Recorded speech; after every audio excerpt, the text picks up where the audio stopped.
J'ai l'habitude de lire ça, pour qu'on soit béni, pour qu'on soit héritier de la vie éternelle, pour qu'on puisse dire, Seigneur, se rappeler dans nos cœurs et dans nos vies comment marcher avec lui, comment qu'on puisse, Seigneur, être réellement fidèle avec lui. Alors, j'ai pris un texte dans la parole du Seigneur ce matin, oui, tout après-midi, je l'ai médité, et puis j'étais là dans mon camping tout à l'heure, et puis je priais le Seigneur. Et puis, comme je méditais ce message, je disais, Seigneur, c'est pour les chrétiens. Et puis, comme j'ai dit le texte de la parole du Seigneur, mais je dis, Seigneur, l'apôtre Jacques parle aux chrétiens par abord, mais il parle à toute personne. Regardez le texte, qu'est-ce qu'il nous dit? Cherchez-le, mes frères, bien-aimés, ainsi que tout homme soit prompt à écouter, lent à parler, lent à se mettre en colère. Car la colère de l'homme n'accomplit pas la justice de Dieu. C'est pourquoi, rejetant toute souillure et tout excès de malice, recevez avec douceur la parole qui a été plantée en vous et qui peut sauver vos âmes. Alléluia. Mettez en pratique la parole et ne vous bornez pas à l'écouter, en vous trompant vous-même par des faux raisonnements. Car si quelqu'un écoute la parole et ne la met pas en pratique, il est semblable à un homme qui regarde dans un miroir son visage naturel et qui, après être se regarder, s'en va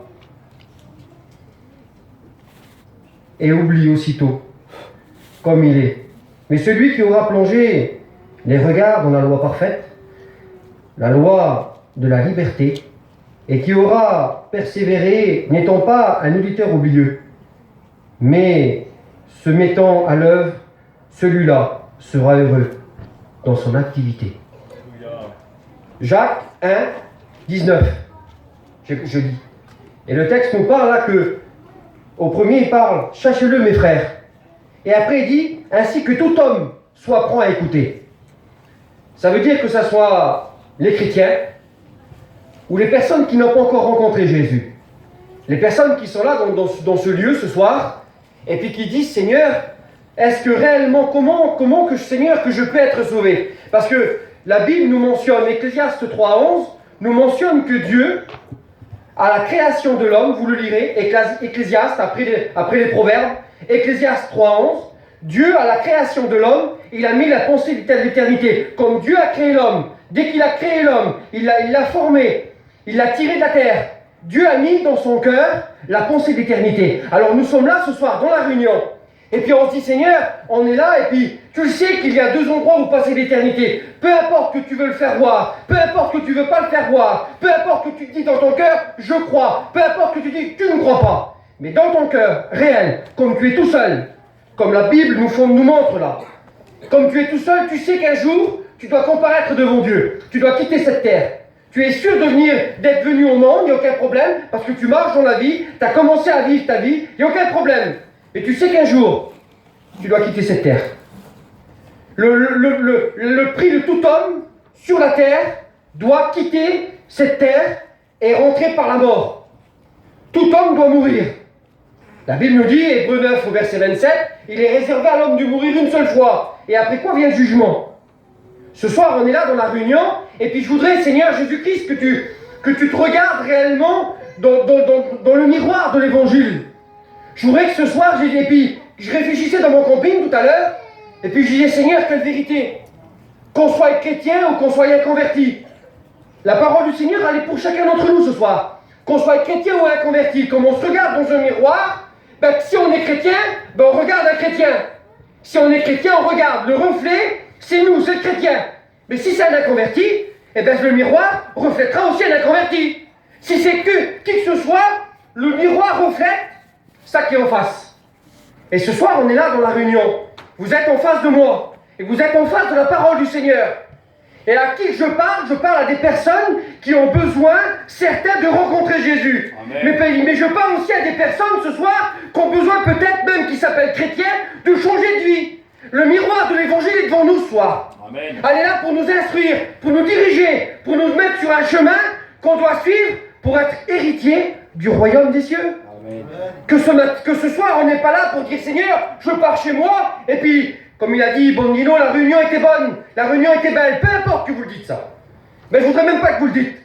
Je voudrais que vous dites dans votre cœur, Seigneur, je t'ai rencontré. Amen. Seigneur, je me suis regardé ma vie pour un chrétien dans le miroir de l'évangile. Et bien Seigneur, il y a des choses qui ne vont pas dans ma vie. Il y a des choses que je dois délaisser. Pour les autres, Seigneur, je regarde et puis je suis perdu dans le miroir. Je suis perdu dans le miroir de l'évangile. On est là ce soir, dans la réunion, et puis tu te dis, Seigneur, comment on doit faire? Et bien ce soir, je voudrais que tu écoutes la parole du Seigneur. C'est pas parce que c'est moi qui prêche, mais les frères peuvent prêcher exactement pareil. Je voudrais que ce soir, que tu réalises et que tu comprends que Jésus t'aime. Je voudrais que tu le réalises ce soir. Je voudrais pas, Seigneur, ce soir, de dire, Seigneur, de suivre une religion. Je voudrais que tu acceptes Jésus.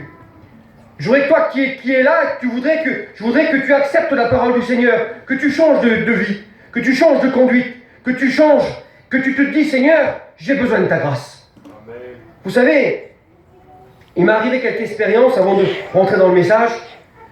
Je fais des réunions sur Brive-la-Gaillarde, et puis vers des garçons qui sont catholiques, des catholiques fervents, et puis des catholiques pratiquants, des personnes qui font des messes, qui font les chemins de croix chez eux, dans leur camping, des personnes qui prient Marie, même qui prient des personnes qui sont parties.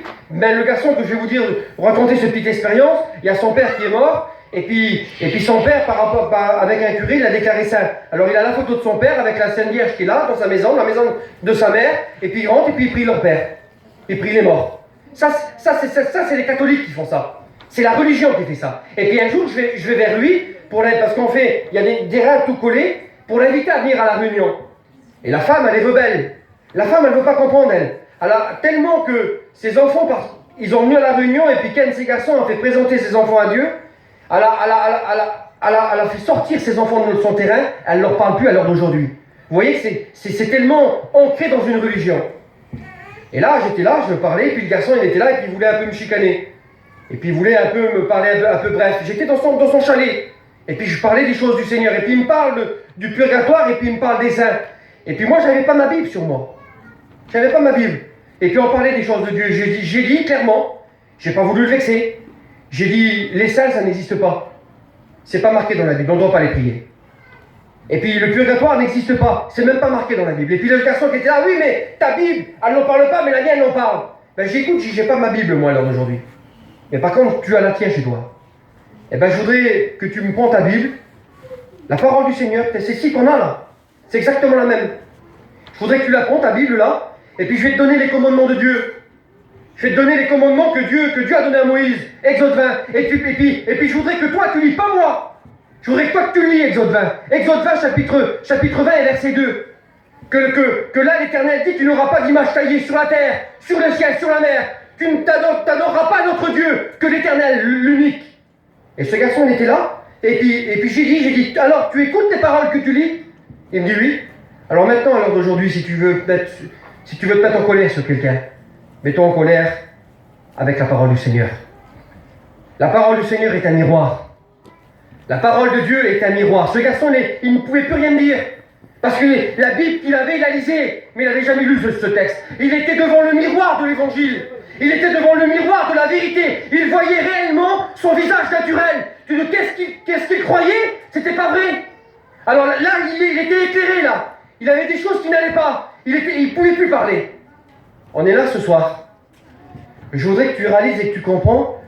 Et je me répète ce soir que Jésus t'aime. Amen.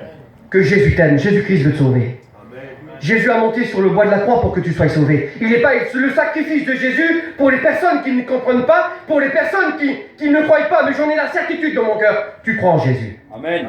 Tu crois que le Seigneur est vivant. Tu sais qu'il est vivant. Tu crois qu'il est monté sur la croix. Tu crois comme ce garçon, quand j'ai pu faire l'expérience avec ça. Eh bien, il croyait que Jésus était vivant. Il croyait, il priait et tout ce que vous voulez. Il avait la foi dans son cœur. Il savait qu'il devait passer par la mort. Mais il se trompait par lui-même. Ce soir, ne te donne pas des faux raisonnements comme la parole du Seigneur pour te tromper à toi-même. Regarde la parole du Seigneur. Regarde la parole de Dieu. La parole de Dieu, chaque fois, elle te met sur un chemin pour que tu puisses être béni, pour que tu puisses être sauvé, pour t'instruire, pour te diriger. Et on est là ce soir. Et tu te dis en toi-même, mais moi, la parole de Dieu, c'est pas pour moi. La parole du Seigneur, à chaque fois qu'on vient à la réunion, peut-être, tu te dis en toi-même, allez, c'est pour un tel, ou c'est pour un tel, ou c'est pour un tel. Seigneur, Luc 6, verset 41, il est tellement facile de vouloir retirer la paille qui est dans l'œil du voisin, mais on ne voit pas la poutre qui est dans ton œil. Peut-être que tu es là ce matin, ce soir dans la réunion, et tu regardes dans un miroir la parole du Seigneur, et tu te dis en toi-même, mais c'est pour un tel, ou c'est pour un tel. Non, la parole du Seigneur est pour toi ce soir.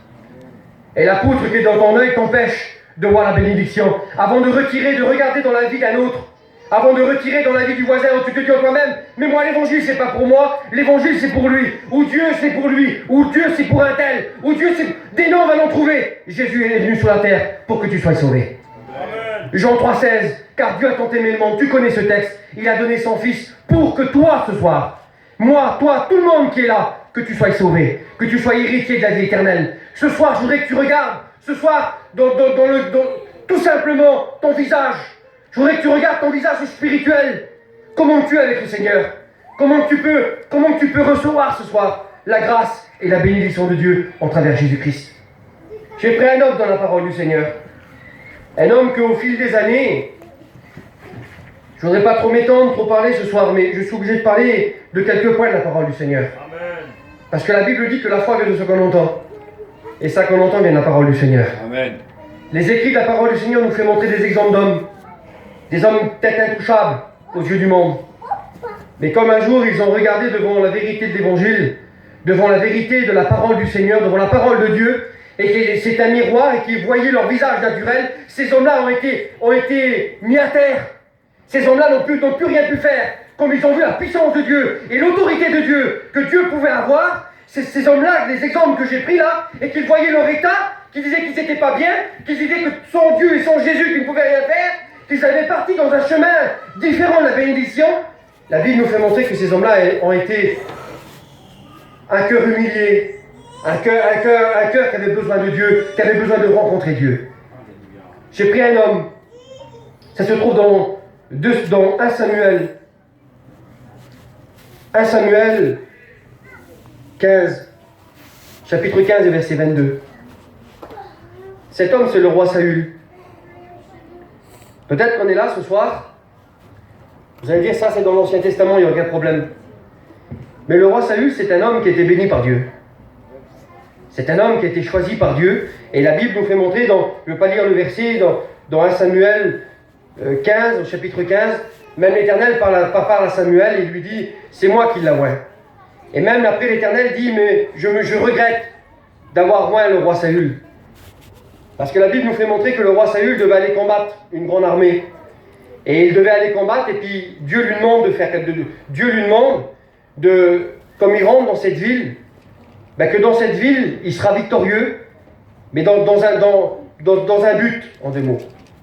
Comme il rentre dans cette ville, il peut être victorieux, et il sera victorieux, s'il écoute les ordonnances de Dieu.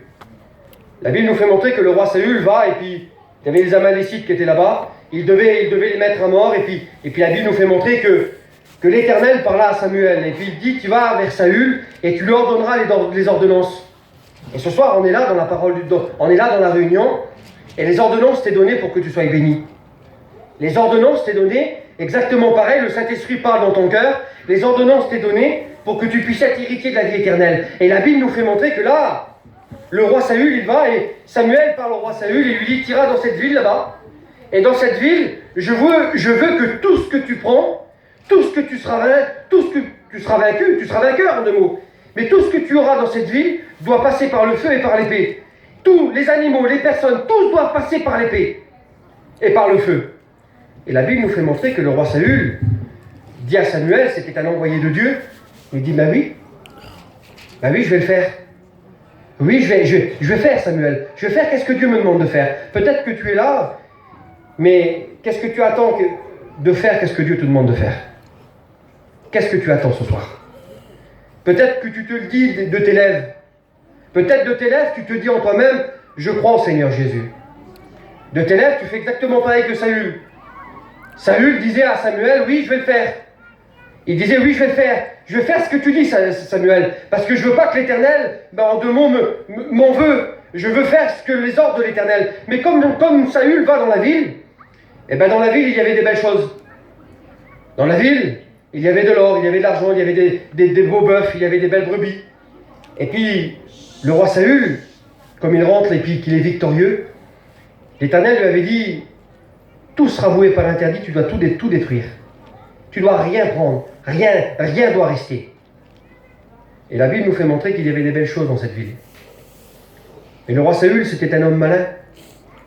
Toutes les choses qui ne valaient rien, qui étaient chétisses, à ses yeux qui ne valent rien, et là, il les a retirées. Et puis toi, quand on est là ce soir, les choses qu'à tes yeux qui ne valent rien, tu es capable de les retirer, tu veux les retirer. Les choses qu'à tes yeux, tu te dis en toi-même, pour accepter Jésus, tu te dis en toi-même, même ça je peux le retirer, c'est pas grave. Mais il y a des choses plus grandes que tu dois retirer. Il y a des choses plus importantes que tu dois retirer. Il y a des choses plus importantes que tu dois retirer dans ta vie pour être béni et pour accepter Jésus. Il y a des personnes, tu dois tout lui délaisser au bois de la croix. Tu dois dire, Seigneur, je te délaisse tout. La Bible dit qu'on doit tout déposer à ses pieds au bois de la croix et pour obtenir le pardon de nos péchés. Et la Bible nous fait montrer que là, le roi Saül qui était là, et puis le peuple qui était là entièrement, ils ont vu des belles choses. La Bible nous fait montrer, comme le roi Saül revient vers Samuel, et puis que Samuel, l'Éternel lui avait parlé, lui l'avait prévenu auparavant, il va, et puis Samuel, il chine un petit peu en 2 mots. Il va vers Saül, il lui dit, mais qu'est-ce que j'écoute là? J'écoute des brebis, j'écoute des veaux. Mais c'est quoi ça? J'écoute quoi en 2 mots? Parce que Samuel avait donné les ordonnances que tout animal, toute personne devait passer par l'épée et par le feu. Et le roi Saül qui était là m'a dit, écoute Samuel, je suis rentré dans la ville là. Et comme je suis rentré dans la ville, il y avait des bêtes qui ne volaient rien, ce qui était maigre. Je les ai vouées par interdit, moi, parce que ça ne volait rien. J'avais des choses qui ne volaient rien dans la ville, du fer ou je ne sais pas quoi. Des petits chariots en bois, en 2 mots, ça c'est moi qui dis ça. Je les ai laissés, ça. Ça ne volait rien. Ah, mais par contre, j'ai pris des belles choses. J'ai pris des belles bêtes, bien grasses. J'ai pris... Et puis lui, malin encore, le roi Saül, il dit, mais je les ai pris, Samuel, pour les donner en sacrifice à l'Éternel. Je les ai pris, et puis nous, on est là ce soir. Et on est malin. On essaye de faire, regardez, des faux raisonnements pour nous tromper à nous-mêmes. Le texte que je vous ai dit, regardez, Jacques 1,21, en vous trompant par des faux raisonnements. On est là, on regarde notre visage naturel, et puis on se fait des faux raisonnements, comme le roi Saül. Le roi Saül qui était là, il se donnait des faux raisonnements. Et puis il voulait enjoliver Samuel. Et comme la parole du Seigneur a été annoncée, comme la parole de Dieu a été dite, elle ne retournera jamais, elle ne se déformera jamais. Qu'est-ce que Dieu a dit? Son bras l'accomplit. Si ce soir tu es vrai, si ce soir tu n'essayes pas de te faire une évangile à toi-même, d'essayer de te tromper par des faux raisonnements à toi-même, ce soir tu peux être béni. Mais si ce soir tu essayes de dissimuler à Dieu, si tu essayes de t'approcher de Dieu avec ton intelligence, ou faire comme un chineur, ou comme une chineuse, excusez-moi, de faire comme Saül en 2 mots, il essayait de chiner Samuel. Mais il n'y a pas arrivé. Il n'y a pas arrivé parce que Samuel connaissait tout à l'avance. L'Éternel l'avait prévenu. Comme toi qui es là ce soir, tu es devant la vérité, devant un miroir, la vérité de l'Évangile. Tu dois être vrai devant Dieu. La Bible nous fait montrer que là, le roi Saül essaye. Il dit, mais je vais donner des sacrifices, moi, à l'Éternel. J'ai appris des belles bêtes. Samuel dit non. Il dit non, Saül. L'Éternel t'avait ordonné, toi, que toutes les choses qui étaient dans cette ville étaient vouées par interdit. Tu ne dois pas les prendre. Mon frère, ma sœur, le péché pour un chrétien est voué par interdit. Le péché pour une personne qui veut rencontrer Jésus, les passions, les choses qui n'est pas à la gloire de Dieu, pour une personne qui veut accepter Jésus, une personne qui veut suivre le Seigneur, c'est voué par interdit. Tu ne dois plus pratiquer le péché. Tu ne dois plus vivre dans le péché. La Bible nous dit que l'âme qu'il pêche, c'est l'âme qu'il mourra. Là, Saül qui était là, la Bible nous fait montrer que là, Saül qui était là, il ne pouvait plus, il était découvert. Il était mis à jour devant Samuel. Il essaye encore de parler avec Samuel. Il essaye de parler pour essayer de gagner une cause. Mais la Bible nous fait montrer que son cœur était éloigné. Il n'était pas vrai devant Dieu. Samuel lui dit, mais Saül, en 2 mots, l'Éternel t'avait donné l'ordre de ne pas prendre les choses vouées par interdit. Et puis là, il dit, Saül va encore plus loin. Lui, il veut plus mettre sur ses épaules, lui. Tellement qu'il a peur de la sentence de Dieu. Tu n'as pas peur de la sentence de Dieu, toi? Est-ce que tu as peur de la sentence de Dieu? Est-ce que tu as peur où passer l'éternité? Est-ce que tu as peur? Jésus-Christ t'aime. Jésus-Christ ne veut pas que tu aies peur. Jésus-Christ, il veut que tu l'aimes. Jésus-Christ, il veut que tu le suives. Jésus-Christ, il veut que tu donnes ton cœur. Jésus-Christ, il veut que tu lui donnes tout ce que toute ta vie entière, toutes les choses qui ne vont pas dans ta vie. Jésus-Christ, il veut que tu lui donnes. Parce que la Bible dit que l'Éternel change le mal en bien. Là, nous voyons que Saül, qui était là, il essaye encore de se dissimuler, lui, et de se cacher parce qu'il connaissait Dieu. Il connaissait la sentence de Dieu. Il le connaissait. Il dit, mais, en deux mots, mais, il dit, Samuel, c'est pas moi. C'est pas moi, Samuel. C'est le peuple qui était là. J'ai eu peur du peuple. En deux mots, tu te le présentes, tu dis, ah, mais Seigneur, c'est pas moi qui veux pas t'accepter, c'est pas moi qui veux te suivre, qui veux pas te suivre, mais c'est un tel là qui est derrière moi, qui ça va pas que ça se range. Ou c'est un tel, tu essaies toujours de dissimuler, mais tu es tout seul devant un miroir. Tu regardes ton visage naturel entre toi et Dieu, comme tu regardes le matin, ou comme tu regardes le soir. Tu vois un sauvé ou un perdu? Est-ce que tu vois un sauvé ou un perdu? Une personne qui a peur ou une personne qui est dans la joie, qui est dans la paix? Une personne qui a peur ou passer l'éternité comme il ferme les yeux sur cette terre et puis comme il les rouvrera. La Bible ne mentionne pas 36 endroits. La Bible nous mentionne 2 endroits où passer l'éternité. Soit dans 2 lieux de tourment et de géhenne, soit dans la nouvelle Jérusalem céleste. On est là ce soir. Je me répète, Jésus t'aime. Dieu t'aime. Le Saint-Esprit veut te mettre sur un chemin que tu dois suivre. Il n'y a pas de zinda dans le Seigneur. Il n'y a pas de zinda. Comme tu quitteras sur cette terre, ça sera trop tard pour toi. Si tu n'as pas accepté Jésus. Il n'y a pas de zinda avec le Seigneur. Et là avec Saül, il n'y a pas eu de zinda. Pourtant, il a essayé d'acheter Samuel en disant qu'il allait faire des sacrifices avec tout ce qu'il avait de choix dans la ville. 2, il a essayé de dire c'est le peuple, mais bien attendez, c'était lui le roi. Il fallait que le peuple soit soumis à lui. Il n'y avait pas d'excuse. Excuse-moi mon ami, mon frère, ma sœur. Si tu ne marches pas ou si tu n'as pas accepté Jésus, comme tu comparaîtras devant Dieu, tu n'auras pas d'excuse. Apocalypse 20 nous présente le grand trône blanc. Ça, c'est pour les personnes qui n'auront pas accepté Jésus. Tu n'auras pas d'excuse. Jean 12, verset 48, c'est Jésus-Christ qui parle. Il nous dit, la parole que je vais t'annoncer, c'est elle qui vous jugera dans les derniers jours. La parole du Seigneur que nous avons, elle sera là.